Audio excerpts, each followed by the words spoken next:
Hey, leader, 10 years ago, we put out a book called Figure That Shift Out. We're celebrating the 10-year birthday with 10 stories of transformation of people who went through Figure That Shift Out and experienced a completely new level.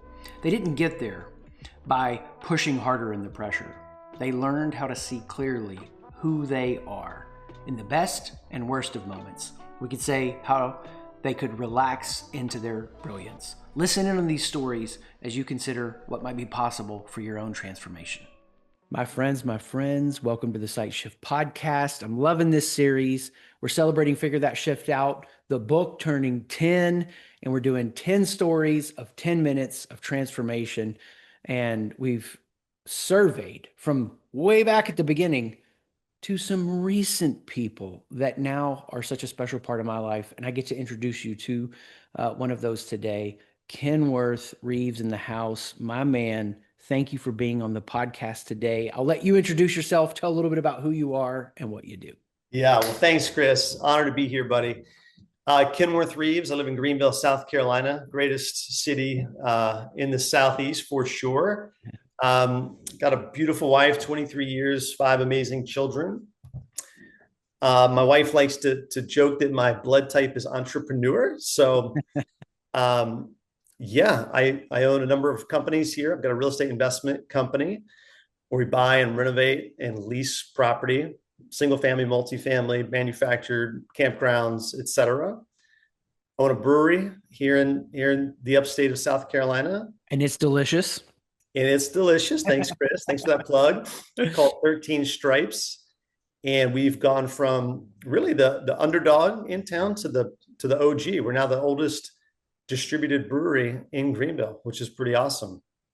And then a number of other operating companies. I just most recently acquired a junk hauling trash removal company with my two older sons who are 19 and 18. So a fun new chapter in life where these aren't just my sons who kind of are learning business from dad. They're like my business partners and learning how to operate and move through business and lead people. So it's a super fun new chapter and I'm excited to be here. Yeah, Yeah. man. Well, as I introduce kind of this first question, what's unique for this to me to say to those listening, um, I haven't had an experience like this where I was recently in Kenworth's home, Mm, hanging out with him, watching him with his family and kids, and I was blown away.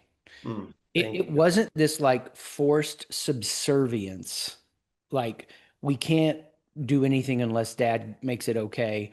And it wasn't this other extreme either, where I got to remind dad I'm my own person. I mean, sons and daughters, the whole thing. It was just like these kids are learning how to stand in their own space, still living in truth and wisdom in the midst of an age when so many lose their minds.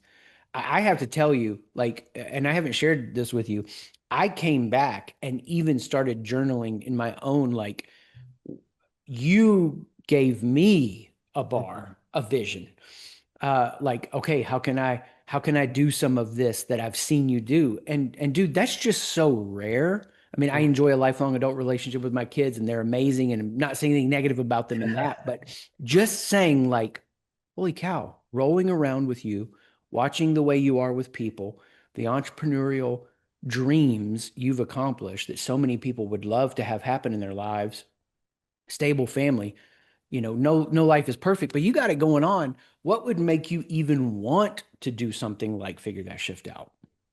Well, thank you for the kind words, man. It was an honor to have you in my home, at my dinner table, on the back patio, Yeah. sharing you with some of my favorite people in Greenville for the Make Culture Your Edge event. That was awesome. So thank you. Yeah, I mean, I think, well, number one, we have a mutual friend, Mikey, who's one of my best friends in the world, known since first grade. And I've always been the kind of, coaches guy, the motivation guy, the inspirational guy, always trying to pull sort of Mikey into these things. And then I think, time marches on, you kind of become comfortable, complacent. I don't know. I sort of lost a little something along the way. And then I saw Mikey at another friend's, at another event. And he's like, Kenworth, I am doing this coaching. And he's like, I hate to even call it coaching because it's different. He's like, this guy, Chris McAllister, is changing me. He's bringing me to new depths and new reservoirs in my heart and soul and head that I didn't even know I had. Hmm. And I'm looking at Mike like, who are you? Like the roles have changed. I'm sure he's like, rah, rah, motivate. And then I'm like, what? Who is this wizard? And then he just looked at me. He said, listen, you're my best friend. I'm telling you, it's changed me and it's changing me. And you need this and you're going to do it. You're going to get on a call with Chris for sure, because I'm your friend and I'm asking. Hmm. And so that's how we connected. And then we had one call. I remember walking up my street where you've been now. And I viscerally remember just talking with you. I'm like, okay. I mean, like, I don't even, minutes. Yeah, 3 minutes. I think we had like 45 minutes scheduled or something, like 3 minutes in. I'm like, this is my guy. I just felt you. I felt connected. Hmm. And I said, yeah, let's do it. I've got some things I need to shift. And so figure that shift out. I believe my friend. I loved our conversation. And I said, I want to be better, right? I don't want to be complacent. I don't want to become, like you talked about my family. I want to be a better leader in my home, in my companies, for the people I lead. And so it was kind of perfect timing and jumped all in. Mm. You did. I mean, and that's so encouraging, and it means a ton to hear that. And for his story, Mikey's, I would say, we just teach you how to position yourself to receive that transformation. That's what we're doing in this program. And you then stepped in and did that work. I mean, there's your part to it that you have to be able to sit in a space and unlearn and see things new and see things deeper. And so as you went through the program, while you were going through it or at the end, what stands out to you as like a marker of transformation, a marker of, hey, this was worth it and I'm so glad I did it?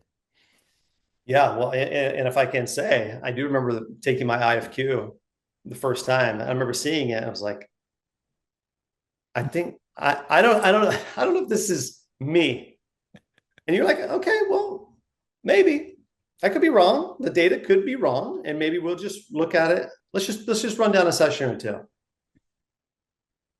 And then I found myself in deep waters of who I am and my identity, and realized that a lot of life can be spent either, as we talk about, proving or Hmm. hiding, Hmm. not operating out of a true identity and who we know ourselves to be. Hmm. And that's not a great place to lead. It's not a great place to lead my wife as a husband, my children of 5 as a father. If I'm constantly trying to prove, constantly trying to hide, and those two things can be easier, not in the long run, but in the short term, they're easier rather than just living in a secure identity and knowing who we are. Hmm. And so for me, I walked away with an extremely secure identity that I lead from. And that's the flow that comes out of who I am. And it's just how I operate. It's my new operating system. You've taken out some old hard drives and just reinstalled a new operating system into my heart and soul and mind that helps me be the best, newest version of Kenworth Reeves that I can be. Hmm. It's made all the difference. And My I could not man. be more thankful. Powerful. Thank you. And I love, it's such an honest experience people have with the IFQ or the identity fear quotient. It's like, wait a second, some people's right away, some people they show it to their husband or their wife and they're like, yeah, that is. Sometimes they're just going through the process and it takes that openness that you brought to say, what if I can see myself in a way that I've not seen before? And that opens up this strength and possibility. I think I always have these moments. I can't plan on what they'll be, but I always have these moments that stick out to me from anybody I personally coach. And one of the things that stood out to me a ton, and it would have been, I think, in our session 11 chat, and it was powerful because I don't care whether people see something professionally or personally. If they see it in a domain, it will map into the rest of their life. And you said to me, you came into the chat and you were like, you were living out the application of session 11. And you said, I apologized to my wife. And she said, you've never apologized that way before. Mm. Um, Way to go, man. Way to freaking go to stand in that moment and to cooperate with what's happening. And that's why we call it a leadership operating system, because it is something that's continuing to unfold. How have you seen it, unfold since the coaching? Because you've wanted more. We've done some more work together, some more sessions. We did the event together in Greenville. Why is that showing up for you? Why are you taking these steps to keep pursuing more? Well, because I want more, right? I want to, sort of, I think figure that shift out brought me to this new level of secure identity, leading and operating out of that. But then you sort of scratching like, well, what's next, right? Hmm. How can I, like for us, like how can I be a better community leader? Hmm. Speaking and things that we've talked about, hosting these events, which was awesome. You just sort of wonder like, well, there's more, right? And I am sort of uninterested in a world without Chris McAllister Hmm. at my side. And so that's, I tell you this, man, I feel 12 feet tall when you're with me. Hmm. And I feel like I can run through brick walls. And I think we have run through some brick walls together. And you're my guy. And so I just like to see what's more. And it's provided a ton of value um, at home, at the workplace, and business. And I just want to see, like we talked about, I think, a lot of people sort of think and hope and pray for calmer waters and just everything to be easy and comfortable. And we say, we want to be better swimmers. Hmm. So, man, I just want to be the best swimmer out there. Hmm. And I think with you at my side, or me at your side, probably, I can be the best swimmer in the world. And I mean the world by my world. Yeah. And so I'm committed to you, man. And I could not be more thankful and full of gratitude for the change that you've helped me unlock in my heart and mind, man. Hmm. So let's keep going.